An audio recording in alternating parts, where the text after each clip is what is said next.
Assalamualaikum warahmatullahi wabarakatuh. Hai semuanya, bertemu lagi dengan saya Upi Hartina. Pada kesempatan kali ini saya akan membahas tentang pembelajaran 3 subtema 1 muatan pelajaran IPA untuk kelas 4 SD. Pada kesempatan ini yang akan dibahas adalah tentang bunyi. Apa sih bunyi itu? Bunyi adalah energi gelombang yang berasal dari sumber bunyi, yaitu benda yang bergetar. Jadi, semua benda yang bergetar pasti menghasilkan bunyi dan menjadi sumber bunyi. Bunyi dapat didengar oleh telinga manusia melalui medium perambatan bunyi. Medium perambatan bunyi itu sendiri ada 3, yaitu medium perambatan padat, medium perambatan cair, dan medium perambatan gas. Sebagai contoh, untuk medium perambatan bunyi melalui benda padat, yaitu saat kita bermain telepon kaleng. Ya, pada saat melalui praktek telepon kaleng, di situ bunyi akan merambat melalui benang ataupun selang yang dikaitkan antara kaleng yang satu dengan kaleng yang lainnya. Lalu kaleng tersebut ditempelkan pada telinga kalian. Nah, pada saat kalian mendengar suara teman kalian, disitulah terjadi perambatan bunyi melalui zat padat. Contoh yang kedua yaitu perambatan bunyi melalui zat cair.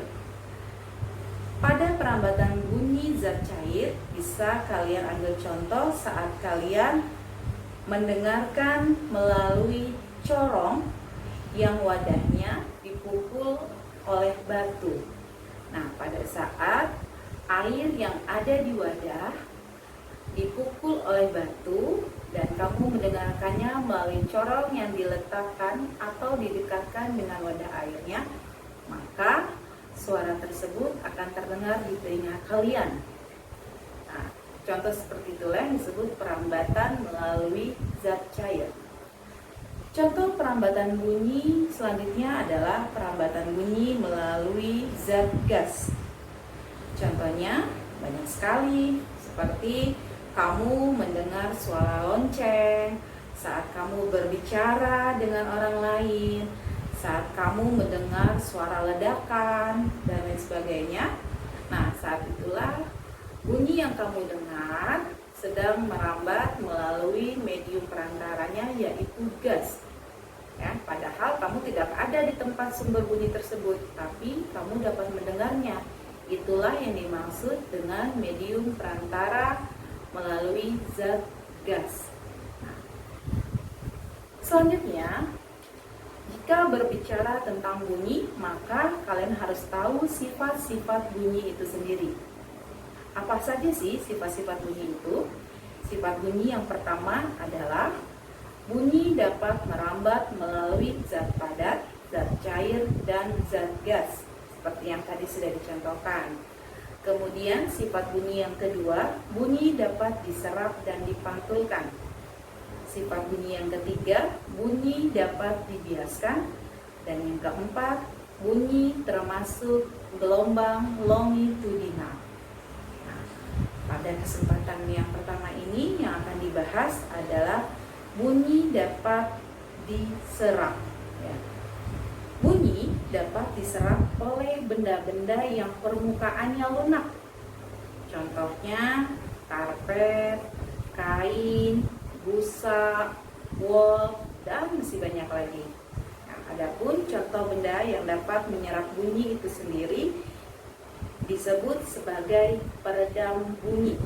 Nah, jadi saat bunyi ditangkap oleh telinga kalian, dan saat itulah gelombang bunyi merambat melalui medium-medium perantara yang sudah tadi dijelaskan. Ya, nah saat bunyi tersebut sudah didengar dan atau masuk ke telinga kalian akan meresponnya. Ya, kemudian kamu bisa melakukan apa yang kamu dengar melalui telinga kalian tersebut. Nah, saya rasa cukup sampai di sini. kembali dengan materi selanjutnya. Saya akhiri. Wassalamualaikum warahmatullahi wabarakatuh.